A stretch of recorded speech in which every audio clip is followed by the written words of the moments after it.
This is Cruise Control. Your on-air automotive magazine with co-hosts Fred Staub and Les Jackson.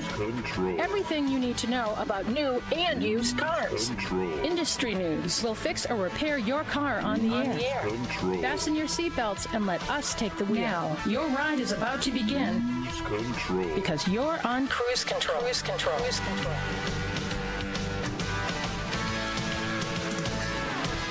And hello, welcome to everyone. This is Cruise Control, your on-air automotive magazine. You know that. You listen to us or watch us every week. And you know that we've got a bunch of stuff about the auto industry, and any day to talk about cars is a good day. So we're going to do that. Right next to me is Fred Staub, who is going to start us off. And of course, you know Fred very, very well. So Fred, what's up? Hey, thanks for the lead up, Les. Appreciate it. And yeah, we're going to start off with an interesting story. The auto industry is always full of them. And it involves a number of manufacturers and what their plans are for the internal combustion engine. This week, Toyota and Mazda said they're teaming up on new internal combustion engines that make a big difference. Nissan says it's not going to build any more internal combustion engines. And Volkswagen spends billions of dollars of its EV budget to build new internal combustion engines. How's that for a roll around the automotive industry and when it comes to budgeting and future power plants? You know, I know that they're paid millions and millions of dollars, but I would never run a car company. No, You know, not now. I think you die of ulcers within within a year or two. But anyway, over at Cadillac and Honda, they want to go into the hypercar business, which is, wow, that's a new one. Yeah, there's a way to move from being a full-line manufacturer into niche manufacturing. Yes, and spending a lot of money to do it. Yes, you and I were just talking about Le Mans, and they say they want to build a hypercar that looks like what Cadillac races at Le Mans or something like it, which is pretty out there. It's way out there. It'll be cool. Yeah? But I don't know. It has to be bought by people. You'll stand out at the Stop and Shop parking lot, that's for sure. Certainly will, at the Starbucks. And why a big truck or SUV might not be as safe as you think. I've been saying I told you so about this for a couple of years, and nobody's been listening. But yeah, well, the Insurance Institute for Highway Safety is listening. They've done some testing, and we'll tell you a little bit about what they found. A new study says a lot less people are considering EVs, and they're more excited about hybrids. So we'll talk about that, right? And that's an I told you so for you. Yeah. And then we're going to take a look at Toyota's Crown Signia, which is a Lexus without the Lexus badge. It's kind of interesting. It's a really nice vehicle. We'll talk about that and more when we come back on Cruise Control, your on-air automotive magazine.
Cruise Control.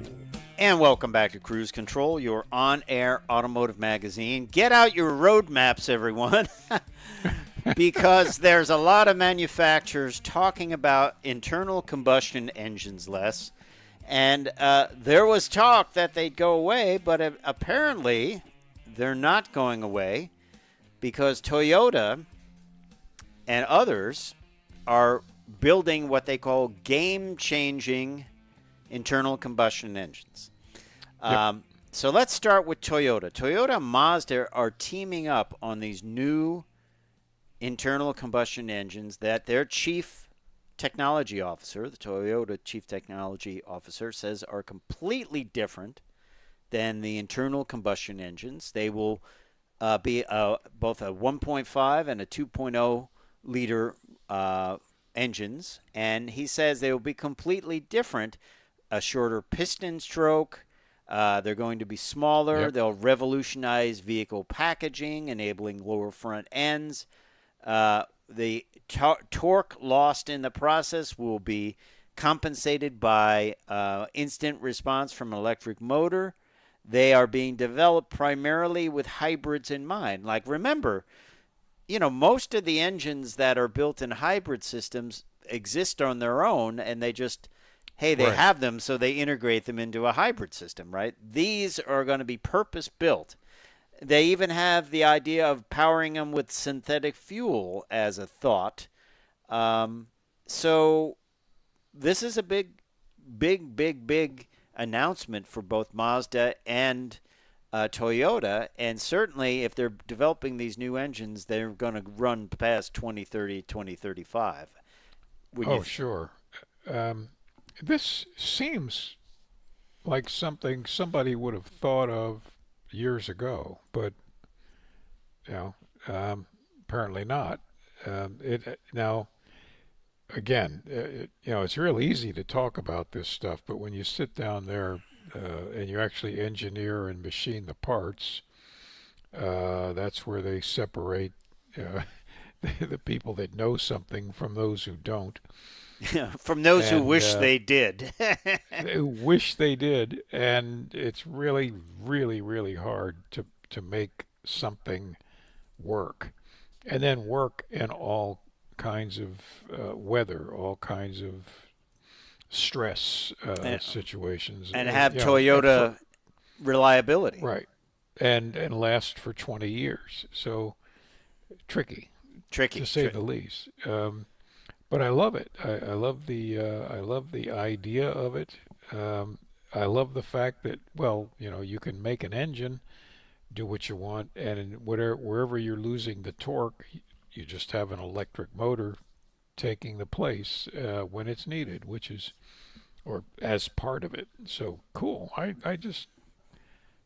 love people who design engines. It's the hardest thing to do. Well, that's over at Toyota and Mazda, so they're going to share those engines. But meanwhile, Nissan has stopped spending money on new gas engines, but don't think they won't have gas engines in future vehicles. They have something called e-Power, which basically is kind of like the Chevy Volt was. The engine will charge the battery in their electric vehicles, but it will not directly drive the vehicle. There won't be any connection between the motor, the engine, and the motor. It will just be an engine acting as a generator. Now, if you remember, the Volt, once again, they used, I believe, a 1.4-liter four-cylinder, which I thought that is one big generator just to charge a battery, isn't it? Yeah. So who knows what they'll use. It revved up kind of high, and but yeah, you got to get the energy from somewhere, and Nissan, I think they're underrated. People don't realize that Nissan, really is a fine company. Now, on the same kind of idea, VW, which was very recently saying they would be all electric, is now spending billions of its EV development budget on gas engines. A full third of its 9-figure EV budget is going to go to new gas engines. And this was reported at an event held by Reuters in Munich, where they said the future is electric, but the past is not over. It is a third, and it will stay a third of our operations. So there you go. Change just doesn't stop when it comes to cars. It doesn't. And remember, tomorrow is a future yesterday. So. On that note, we're going to take a break, and we'll be right back with Cruise Control, your on-air automotive magazine.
Cruise Control.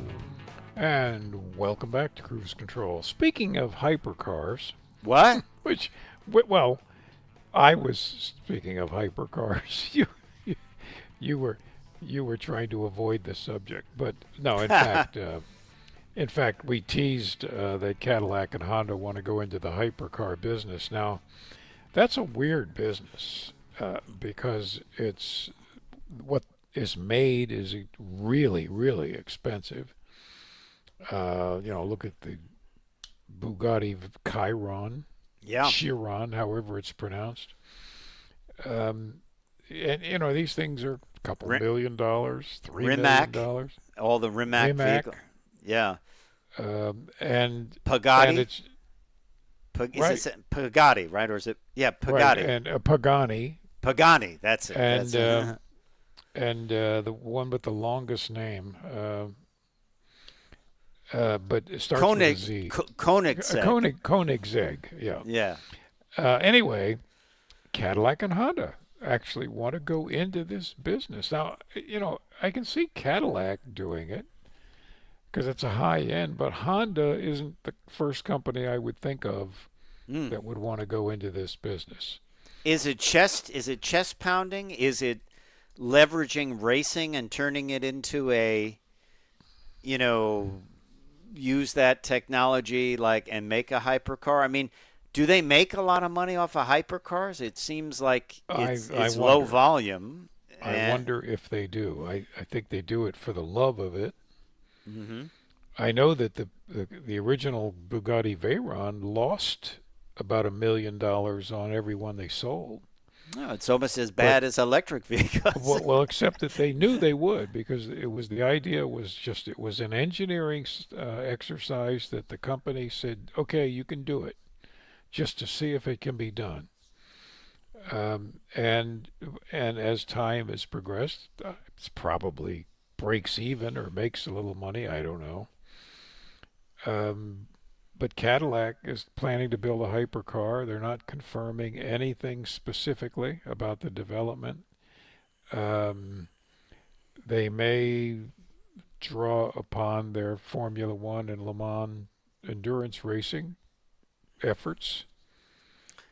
If they do get a team in Formula One, right? Because Andretti's trying to do that. Well, yeah, see, they're not exactly, at the Ferrari level. Of Formula One, but Formula One is great if you're winning, but otherwise you're spending millions upon millions of dollars, playing at that game.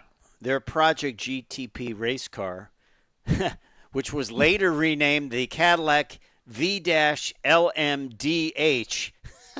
Yeah. Which is possibly the worst name for a car. That pretty well killed it right there. But, I guess Honda does have a sort of hypercar. They had the NSX, and they're talking about building a new NSX, but this would not be a hypercar. Acura. It's an Acura NSX. I don't think that last version did as well as they thought it would. It didn't. I'm really surprised because it was a nice car. Future collectible, maybe? I think so. Yeah. I don't know why. Well, of course it was unveiled really toward the end of the financial crisis. 2008, 2009, so that bad time for that. Yeah. But it's a heck of a car. Well, there's also talk that Honda may team up with Aston Martin, and they might use the Red Bull RB17 hypercar as a basis for their hypercar. It's just real interesting. With all that's going on in the automotive world, we're talking about internal combustion engines coming back and monies and all the technology and self-driving, that they would even contemplate this. Yeah, I don't get it. So I don't know. I don't know why they would do it, really. It doesn't make financial sense. But maybe it doesn't. Maybe it doesn't have to. It does put a shine on the logo. It gets a lot of attention. Yeah, that's true. It's great advertising. Yeah, you don't have to pay the ad companies. Yeah, and they've already paid for some of this technology in racing. So yeah, it's aerodynamic. But how do you make it legal and make a car like that roadworthy and also legal for things like pedestrian safety and integrate all the safety systems into it? Yeah. But I admire it. I admire the effort, but boy, oh boy, just the sheer risk of losing all that money. And how many cars do you sell? Yeah. By the way, Le Mans is coming up next next weekend. Week. Yeah, it's going to be Yeah. on Motor Trend in the U.S. and always fun. I like watching it at night and feeling glad that I'm not there driving because it's foggy Down- and you're really tired and you drank That's about right. 20 cups of coffee, right? A little bit of drizzle coming down, and you're going down the Mulsanne Strait. Well, you can't go 200. They have a chicane. Yeah, they put a chicane in there. But it's true. It is definitely true. Hold on. We're having a little technical difficulty here. Yeah. All right. It is definitely true that it is exciting to watch. And there used to be, before they put the chicane in there, they had a restaurant right along the Mulsanne Strait, and cars would go by at 220, things like that. So while you're eating your faux gras or your steak and frites, right? That's right. Whereas the driver stops in the pits and he eats a half smoke and That's load actually of coffee. a whole bit of science there. They actually have chefs that make food where you don't have to go to the bathroom. It's not Right, heavy, so you won't right. get tired.